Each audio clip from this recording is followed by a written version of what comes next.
ভগবান পরশুরাম বা পরশুরাম দশাবতার ক্রমে ভগবান বিষ্ণুর ষষ্ঠ অবতার।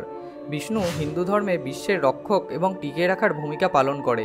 এই ভূমিকার জন্য তিনি অনেক অবতার নিয়েছেন। তার 10টি অবতার হিন্দু ধর্মে সুপরিচিত। বন্ধুরা, আমরা আজকে ভগবান বিষ্ণুর ষষ্ঠম অবতার পরশুরামের ব্যাপারে কিছু আকর্ষণীয় তথ্য জেনে নেব।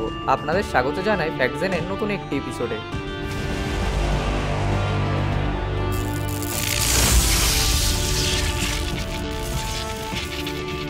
ভগবান পরশুরাম একজন ব্রাহ্মণ, একজন ঋষি এবং একজন সুপরিচিত যোদ্ধা। পুরাণ অনুসারে পরশুরাম চিরঞ্জীবীদের মধ্যে একজন। তিনি ত্রেতা যুগে জন্মগ্রহণ করেছিলেন এবং বিশ্বাস করা হয় যে তিনি কলিযুগে ভগবান বিষ্ণুর দশম অবতার কল্কিকে গাইড করার জন্য আবার আবির্ভূত হবেন। শৈশব থেকেই তিনি শিবের পরম ভক্ত ছিলেন। পরশুরামের ভক্তিতে খুশি হয়ে ভগবান শিব নিজেই তাকে শিক্ষিত করেছিলেন এবং পরশু নামে একটি অস্ত্র নিবেদন করেছিলেন, তাই তার নাম হয় পরশুরাম।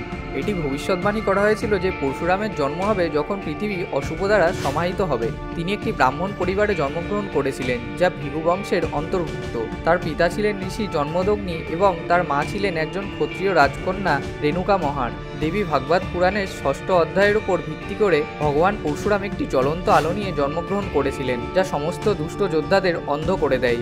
এই সমস্ত যোদ্ধারা তাদের দৃষ্টিশক্তি ফিরে পেতে নৈতিক জীবনযাপন করার প্রতিশ্রুতি দিয়েছিলেন, যা শিশু পরশুরাম মেনে নিয়েছিলেন।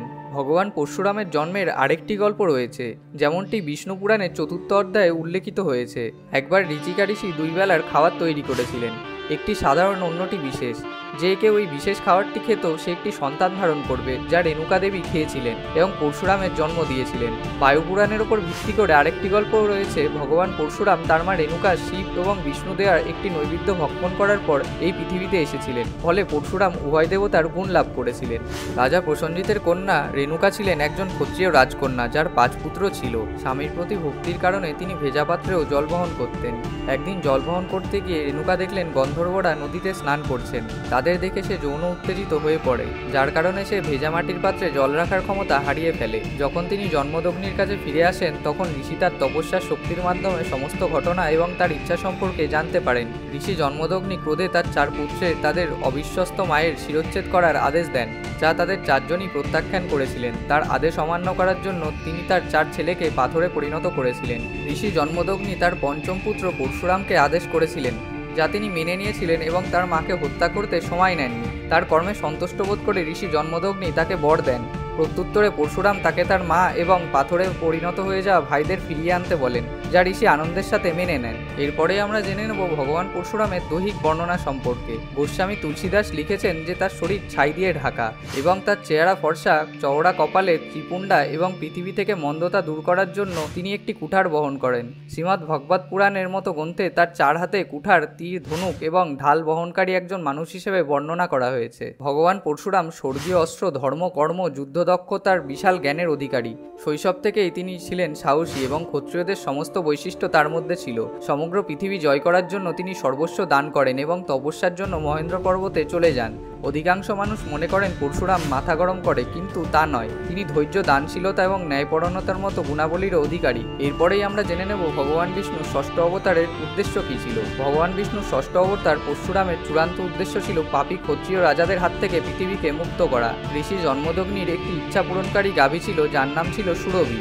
একবার কীর্তবীর্য অর্জুন নামে এক রাজা, যাকে ভগবান দত্তাত্রেয় 1000 হাতের আশীর্বাদ করেছিলেন, সুরভির ওপর নজর পড়ে, কিন্তু ঋষি তাকে দিতে অস্বীকার করেন। যাই হোক, রাজা জোর করে গরুটি নিয়ে যান এবং ঋষির আশ্রম ধ্বংস করেন।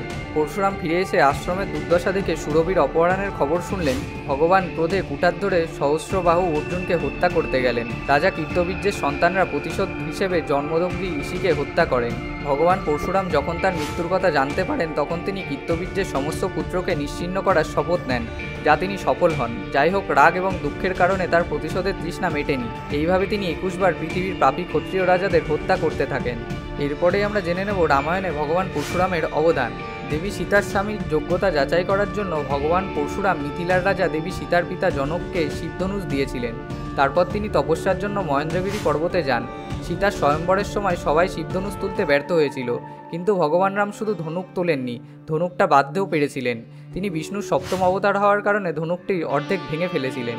ভগবান শিবের ধনুকটি ভাঙার শব্দ পরশুরামের তপস্যা ভঙ্গ করেছিল, যা তাকে ক্রুদ্ধ করেছিল। যখন ভগবান রাম দেবী সীতা এবং তার পরিবারের অযোধ্যায় ফিরে যাওয়ার জন্য প্রস্তুত হচ্ছিলেন, তখন পরশুরাম জনকের প্রাসাদে উপস্থিত হন এবং পথ অবরোধ করেন। পরশুরাম রামকে সারাঙ্গ ধনুক তোলার জন্য চ্যালেঞ্জ করেছিলেন। ভগবান রাম দ্রুত সারাঙ্গ ধনুক তুলে ফেলেন এবং পরশুরাম বুঝতে পারেন যে তারা একই সত্তার অবতার। অবশেষে তিনি ভগবান রামকে সারাঙ্গ ধনুক উপহার দেন এবং আবার তপস্যায় চলে যান। এরপরে জেনে নেব মহাভারতে ভগবান পরশুরামের অবদান।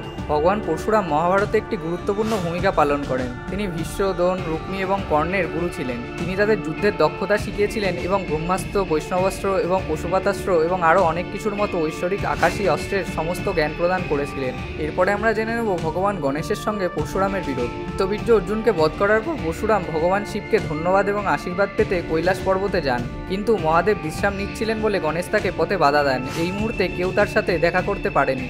যাই হোক, পরশুরাম ক্ষিপ্ত হয়ে গণেশকে যুদ্ধের জন্য চ্যালেঞ্জ করেন। পরশুরাম যখন জানতে পারেন গণেশ তাকে পরাজিত করেছেন, তখন তিনি অবিলম্বে গণেশের দিকে কুঠার নিক্ষেপ করেন। কিন্তু অন্যদিকে গণেশ সেই অস্ত্রটি তার বাম দিকে নিয়েছিলেন, কারণ অস্ত্রটি মহাদেব স্বয়ং পরশুরামকে দিয়েছিলেন। সেই দিন থেকেই গণেশকে একদন্ত বলা হয়। কল্কি পুরাণ অনুসারে ভগবান পরশুরাম বিষ্ণুর দশম অবতার কল্কির শিক্ষক হিসেবে পুনরায় আবির্ভূত হবেন। তিনি কল্কিকে ধর্ম, কর্ম, প্রজ্ঞা এবং যুদ্ধের সমস্ত ধারণা শেখাবেন।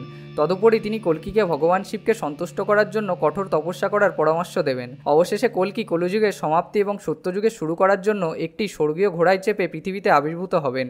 বন্ধুরা, এই ছিল ভগবান পরশুরামের ব্যাপারে কিছু আকর্ষণীয় তথ্য। আপনাদের যদি ভিডিওটি ভালো লেগে থাকে তবে একটি লাইক এবং শেয়ার করে দেবেন। আর এইরকমই আরও নতুন নতুন অবাক করানো ফ্যাক্টসের ভিডিও দেখার জন্য আমাদের চ্যানেল ফ্যাক্টজেনটিকে সাবস্ক্রাইব করে বেল আইকনটি প্রেস করে দেবেন।